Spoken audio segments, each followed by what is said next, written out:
नमस्कार, आप देख रहे हैं सच का साथी लाइव टीवी न्यूज। मैं हूं आपके साथ अंशिका। आइए नजर डालते हैं इस खबर की ओर। मुख्यमंत्री योगी आदित्यनाथ पहलगाम के आतंकी हमले में मारे गए शुभम द्विवेदी के घर पर श्रद्धांजलि देने पहुंचे। शुभम के परिजनों से मुलाकात के बाद सीएम योगी ने आतंकवाद के खिलाफ हुंकार भरी। उन्होंने पुलवामा हमले का जिक्र करते हुए कहा, आतंकियों ने हमारी मां बहनों के सामने उनका सिंदूर उजाड़ दिया।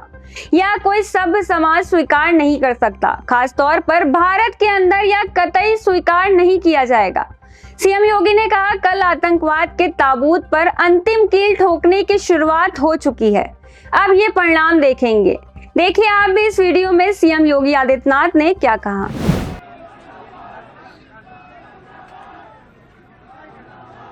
मित्रों, 22 अप्रैल को पहलगाम कश्मीर के अंदर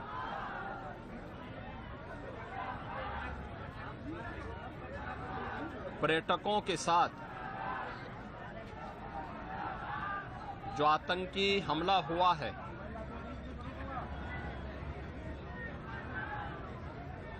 कानपुर का एक परिवार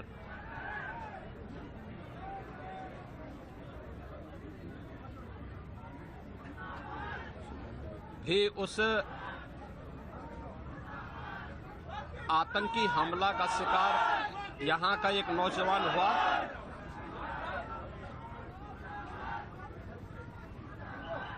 शुभम द्विवेदी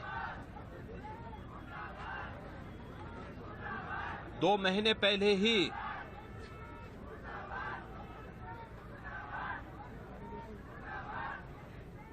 जिसकी शादी संपन्न हुई थी,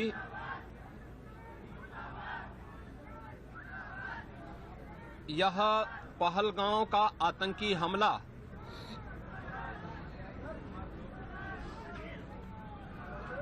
यह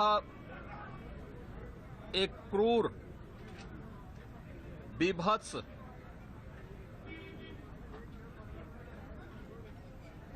कायराना कृत्य है। न केवल देश ने बल्कि दुनिया के हर सभ्य समाज ने इस घटना की निंदा की है। यह घटना बताती है कि आतंकवाद अब अपनी अंतिम श्वास ले रहा है। निर्दोष पर्यटकों पर हमला जाति और धर्म पूछ करके बहन बेटियों के सामने उनके सिंदूर को उजाड़ा जाए, यह कोई सभ्य समाज स्वीकार नहीं कर सकता। और खास तौर पर भारत के अंदर यह कतई स्वीकार्य नहीं है।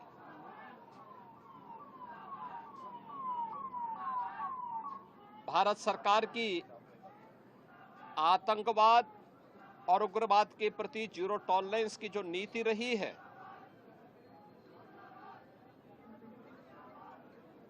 वह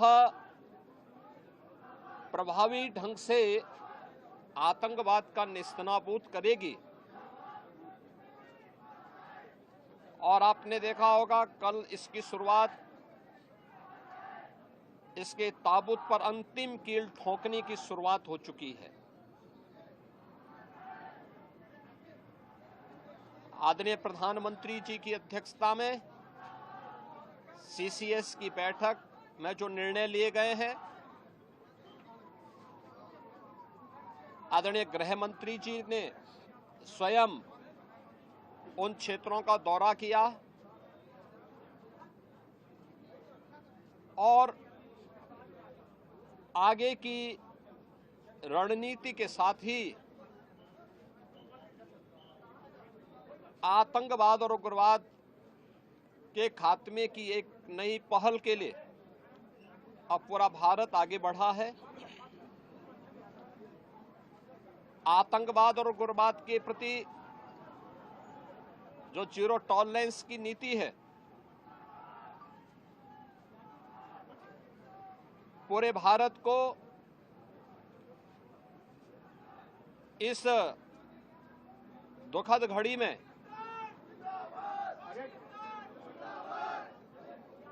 प्रधानमंत्री मोदी जी के नेतृत्व पर विश्वास करना चाहिए। मैंने अभी शुभम द्विवेदी के परिवार के सभी सदस्यों से मुलाकात की है। उनके पूज्य पिता से मेरी कल भी बात हुई थी और रात्रि में ही उनकी बॉडी यहां पर आई है। पार्थिव शरीर अंतिम संस्कार की प्रक्रिया के लिए अब आगे प्रस्थान कर रहा है। परिवार दुखित है। शुभम द्विवेदी परिवार का एकमात्र पुत्र था। 2 महीने पहले ही उसकी शादी हुई थी। परिवार दुखित है। मैं दिवंगत आत्मा की शांति की कामना करता हूं। परिवार के लोगों के प्रति हमारी पूरी संवेदना है। दुख की इस घड़ी में पूरा देश इस अमानवीय और बर्बर कृत्य की निंदा करता है और इस बात के लिए भी हम आश्वस्त करते हैं कि जिस तरीके से वहां पर जो कृत्य उन आतंकवादियों ने किए हैं, हिंदू मां बहनों के साथ जिस प्रकार की बर्बरता उनके सामने ही उनके सिंदूर के साथ किया गया है, इसी प्रकार से आतंकवादियों और उनके आकाओं को उसकी सजा जरूर मिलेगी। इसमें कोई संदेह किसी को नहीं होना चाहिए। मैं पूरे परिवार, हम और हमारी पूरी सरकार, डबल इंजन की पूरी सरकार पीड़ित परिवारों के प्रति साथ खड़े हैं। याद रखना, ये डबल इंजन की सरकार है और ये सरकार इस प्रकार की किसी भी बर्बर और अमानवीय आतंकी घटना को लेकर, उग्रवादी घटना को लेकर के जीरो टॉलरेंस की नीति के तहत कार्य करना जानती है। यह वह सरकार नहीं जो आतंकवादियों पर दायर मुकदमों को वापस लेती हो या वहां पर भी अपना वोट बैंक देखती हो। पूरी सख्ती से ऐसे तत्वों के विषैले फनों को कुचलने का कार्य होगा जिन लोगों ने आतंकी घटना को अंजाम दिया है या इस साजिश का हिस्सा बने हैं। यह जीरो टॉलरेंस की नीति देखने को मिलेगी और हर व्यक्ति इस घटना के जो परिणाम अब सामने आएंगे उसको भी देखेगा। धन्यवाद। इस खबर में बस इतना ही। ऐसी और खबरों के लिए देखते रहें सच का साथी लाइव टीवी न्यूज़।